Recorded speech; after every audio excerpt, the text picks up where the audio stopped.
Welcome! In the Lord of the Rings podcast, we wander the world of J.R.R. Tolkien by exploring the foundational epic stories from the deep past of Middle-earth. If you enjoyed Tolkien's books, or maybe Peter Jackson's movies, or perhaps you're excited for Amazon Studios' new series, The Rings of Power, and you want to dive deeper into the rich world of Middle-earth, then listen and subscribe. Magavanian, fellow wanderers.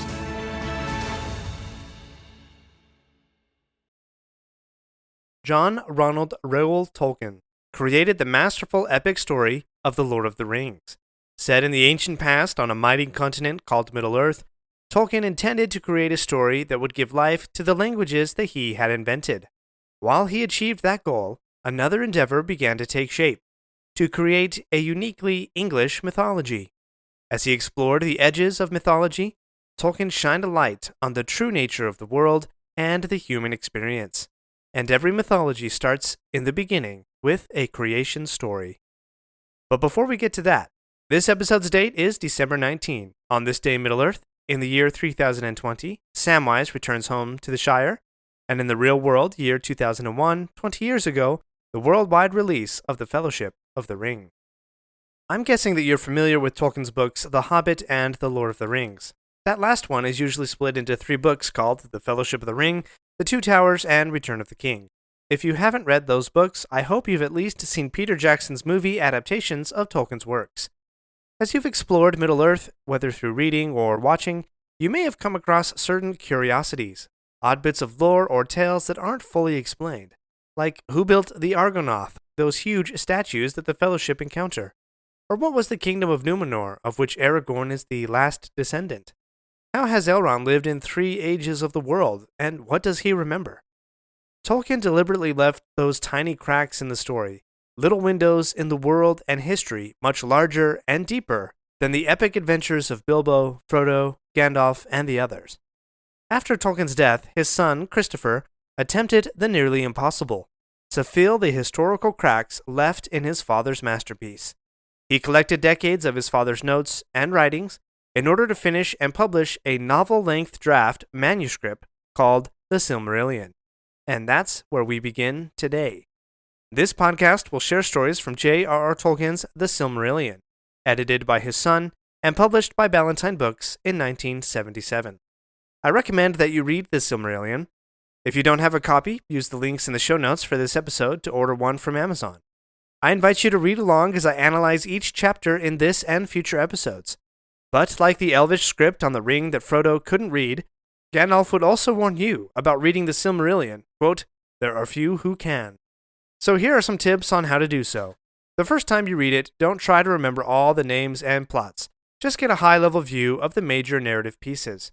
The second time, you will start to connect the narrative pieces, and the characters will make much more sense to you.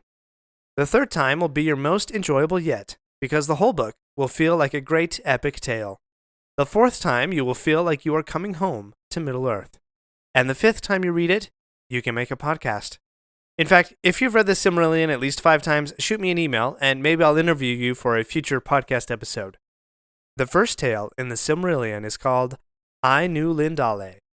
The Ainur Lindale begins with Eru, also known as the One or Iluvatar. Iluvatar is the god, the creator, of all things that come after. His first creation is an order of powerful spirits, known as the Ainur, or Holy Ones. Iluvatar shares with Ainur a musical theme, and they, being inspired, begin to sing for Iluvatar. Their music grows into a great symphony of melodies and harmonies. But then one of the Ainur, named Melkor, begins to weave melodies of his own, not of Iluvatar, into the music.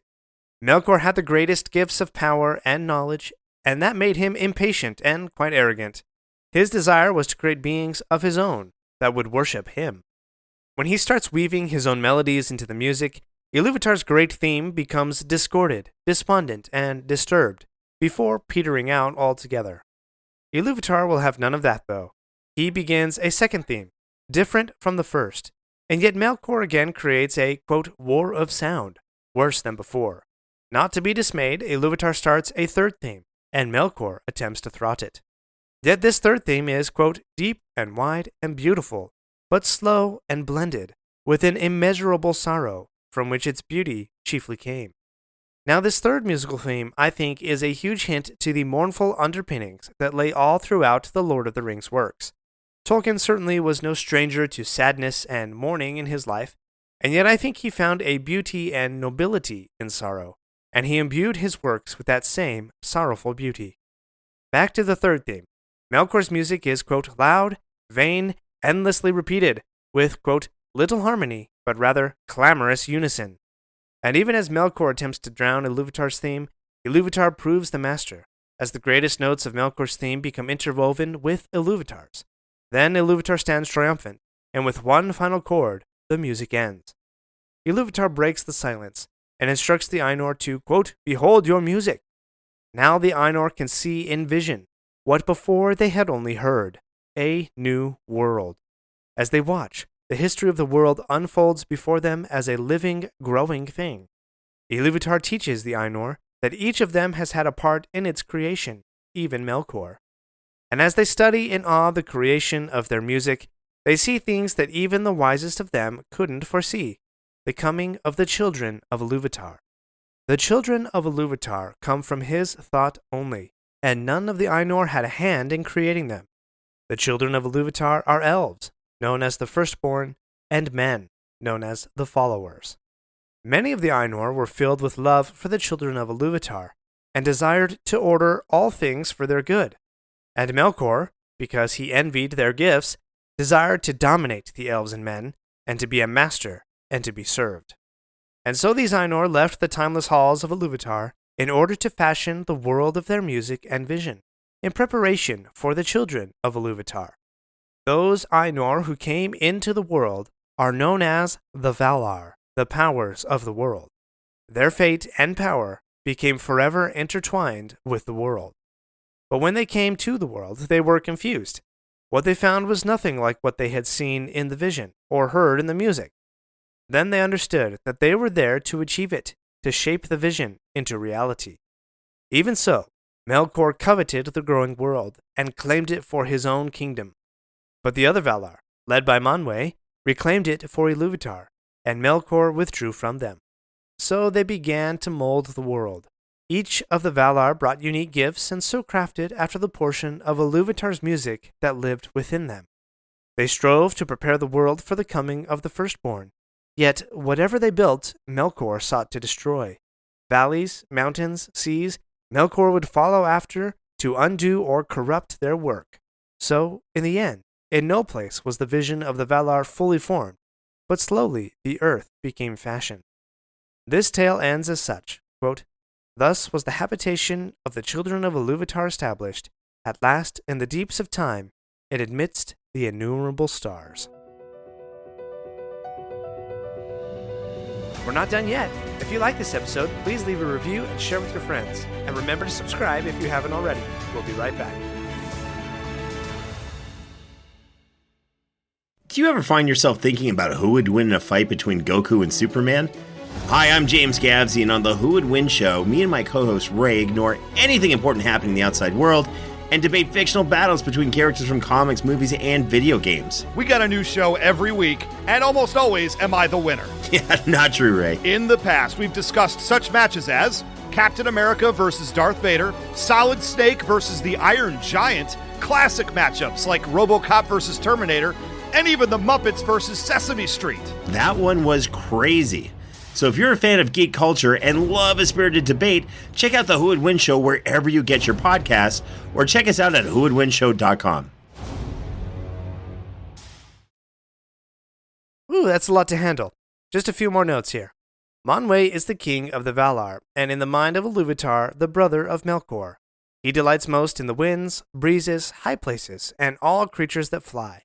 In fact, one of his gifts to the children of Ilúvatar is the eagles, whom he sent to watch over them and bring him news. While Manwë was the chief of the Valar, the one most held in reverence by the elves was his wife Varda, also known as the Lady of the Stars, or Elbereth. Her province is light, not surprising as it's said that the light of Ilúvatar shines in her face. She's so beautiful that no words can describe her, and so wise that she could see through Melkor's deceits and rejected him from the very beginning. Elbereth is mentioned many times in the books and movies. For example, when Frodo and Sam came across elves in the Shire, they were singing a song to Elbereth. You may also remember a scene in the Two Towers book, which is a bit different from the scene in the Return of the King movie, when Sam and Frodo are struggling against Shelob, the giant spider monster. After Frodo has been stabbed in his darkest moment, Sam takes the phial of Galadriel and then he says, quote, "Ah Elbereth Githoniel." Now, Sam didn't know about Elbereth or the Valar, but somehow he was inspired, I may speculate, by the Lady of the Stars, to call on her light and vanquish his foe, Shelob. The next mightiest of the Valar is Ulmo, Lord of the Waters. He governs over all bodies of water, lakes, rivers, streams, seas, and oceans. And it is said that, quote, "In water there lives yet the echo of the music of the Ainur. And many children of Iluvatar, quote, hearken to the sounds of the sea, yet know not for what they listen." Slightly less in might to Ulmo is Aule. Aule is a master craftsman who loved to create and build beautiful works from the gems and precious metals of the earth, and yet he loved most the skill in crafting them, and would give his works freely to all. His wife is Yavanna, who loves trees and plants and all things that grow from the rich earth. We'll get to this in another episode, but just a little teaser for now. It is from Aule and Yavanna that Middle-earth is blessed with dwarves and Ents. Another Valar is Mondos, keeper of the houses of the dead, doomsman of the Valar. He alone knows all future events, yet pronounces judgment only when Manwë bids. Another Valar is Lorien. Lorien cultivates the fairest gardens on earth, and there many would come for refreshment and for healing from Lorien's wife, Este. The sister of Mondos and Lorien is Nienna. Acquainted with grief, she mourns for the world and every wound within it. Her song in the music was a lamentation, and thus the, quote, sound of mourning was woven into the themes of the world before it began. Yet in her grief one also learns, quote, pity and endurance of hope. She strengthens the spirits in the care of Mondos and, quote, turns sorrow to wisdom. That's a key theme for The Lord of the Rings. Now, along with the Valar, a lesser class of spirits, not as powerful or wise as the Valar, also came to the world. These are called the Maiar. Let me tell you about some of these. First, Melion. She plays a big role in the upcoming stories, but for now just know that she dwelled for a while in the garden of Lorien, and nightingales sang about her wherever she went.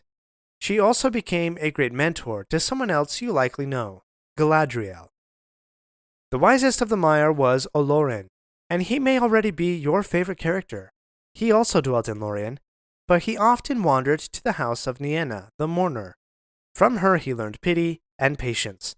He loved the elves, and although he didn't appear much when near them, they were filled with fair visions and wisdom in their hearts. He loved the children of Iluvatar and took pity on them, and all who listened to him, quote, awoke from despair and put away the imaginations of darkness. Olorin is a mover and shaker in Middle-earth. When he finally takes mortal form to help elves and men, his name is Gandalf. Now some final thoughts on the villains, the enemies. We talked about Melkor before. The elves name him Morgoth, the enemy of the world. To some extent he shared in all the gifts of the other Valar, but corrupted them to evil purposes. He desired domination over all creations. In his arrogance, his wisdom degraded to perverted deceit. He descended into darkness and, quote, filled it with fear for all living things. Melkor was so great in power that he was able to persuade many Maiar into his service, including the demons of fire and terror that the elves called Balrogs. You remember the Balrog that contended with Gandalf in Moria? That clash was between two great spirits from the same class, the Maiar. That is why a seemingly old man could stand his ground and eventually defeat a creature made of fire and smoke that was literally the embodiment of fear. You may be familiar with another of the Maiar that Melkor persuaded into his service, Sauron, who became known as the Lord of the Rings. Before he joined Melkor, Sauron was a follower of Aule, the master craftsman. From Aule, Sauron gained great skill in creating beautiful things. It'll be in the Second Age that the One Ring and the other Rings of Power will be made. But for now, Sauron had a part in all the evil deeds of Melkor.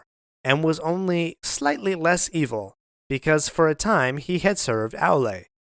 But he became, quote, a shadow of Morgoth, a ghost of his malice, and walked behind him on the same ruinous path down into the void. Well, if you can remember all those names, I'm impressed. But now you know that Middle-earth was created by the music of the Ainur as they sang to Iluvatar. The Ainur who came into the world became the Valar, and strove to govern the world for the good of the children of Iluvatar, the elves and men who would come. Helping the Valar are the Maiar, including Melion, Gandalf, and Sauron. Get your adventure boots on, pick out your best walking stick, and pack plenty of Longbottom Leaf, because we are just getting started. Thanks for wandering Middle-earth with me today.